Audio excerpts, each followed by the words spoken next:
The last time I did the Droidcon replacement controller evaluation. Still in the last time.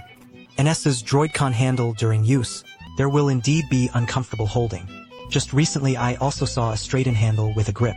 Talking about this kind of split handle, I have also used it for a while. Siamese, this is the first time I've seen it. So what is the experience of this handle? Today let's take a look at this retro inline handle.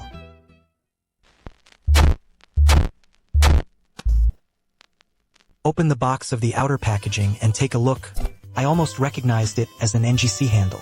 The blue-purple fuselage is paired with red and green action parts. The yellow and gray rocker caps also refer to the specifications and textures of the original. No wonder it can't be called a retro flag. The whole appearance does have a kind of beauty to learn from. There are 8 comparisons around the grip when viewed from the back. The obvious screw holes somewhat affect the aesthetics. There is also a protruding plug base at the bottom. Although it seems a bit abrupt, but it can be made into a switch stand. You can stand up straight when you see it. Of course, in addition to being a stand, this base is also specially equipped with a PD fast charging jack. The connection method is also very simple, plug and play. It can support both Switch and Switch OLED hosts.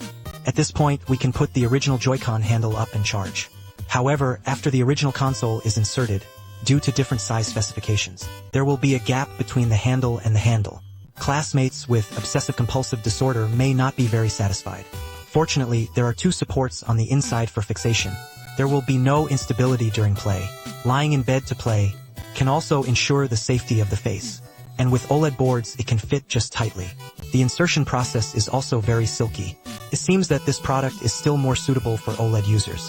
Whether others buy it or not depends on how high your obsessive-compulsive disorder is. The grip of the fuselage is really good. It's much more fun than plugging in the Joy-Con directly. Everyone may have had this experience. Generally, when playing Switch handheld mode, frequent adjustments are required. The position of the hand and the fingers are also prone to drill pain.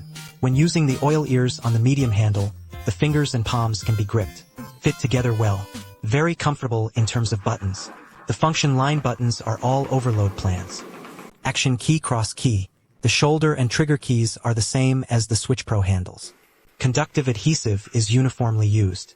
Compared with the action buttons, the cross button feels softer.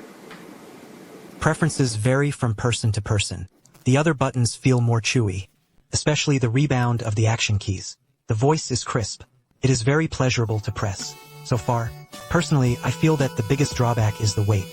The handle itself weighs 277 g plus the OLED host, 616 grams, which is already at the level of Windows handhelds. How to say it? It has a great fitness effect. In addition to this handle is either with the endurance version or the OLED version has a problem when playing. When the handle vibrates, the screen also shakes. In a sense, it directly adds the immersion of the game. In terms of functionality, the somatosensory operation of the Joy-Con handle is well preserved because it is a direct connection method. In the lure of play, in Switch games that require close cooperation with somatosensory control directions, such as Shooting Warriors, the whole experience process is relatively smooth. In addition, the burst function of third-party controllers has also been retained. And it is also divided into 2 schemes, manual burst and automatic burst. At the same time, this turbo button can also be used to set the button directly. The exchange setting method is also thoughtful and simplified. It's perfect for a lazy person like me. In terms of tuning the joystick, there are no joysticks on both sides. The cross shape is dead, and it can be fully adapted to Switch games. The RNS comes with a center point, so this retro flag is in terms of rockers. Sanding is exactly the same as catching the handle. Next, let's disassemble the machine. The internal workmanship of this handle is still very satisfactory. First of all, the 2 PCBs of the left and right handles are fixed to the plastic board. PCB thickness is the highest standard in the industry at 1.6 millimeters. The pins of the rocker are also soldered. The solder joint is full. However, the residue of the welding machine was not cleaned, because it is only suitable for NS. Therefore, the trigger adopts the same nonlinear scheme as the NS handle. The motor is a standard-sized asymmetrical rotor. The motor is the same as the trigger mechanism.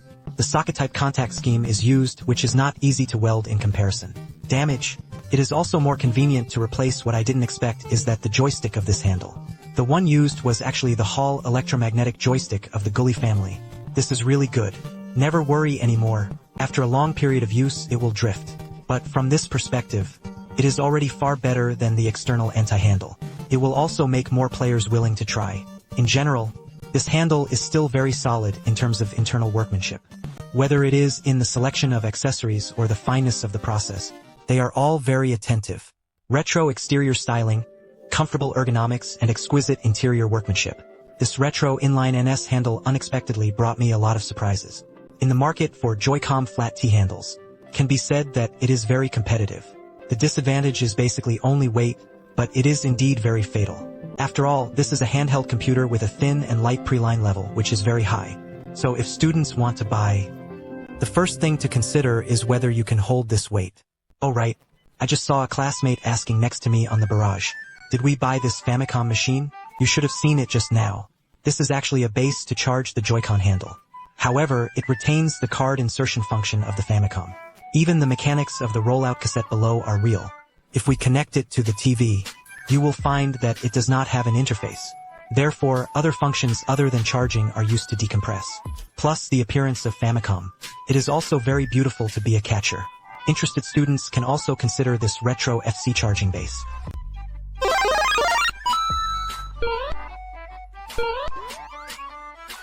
You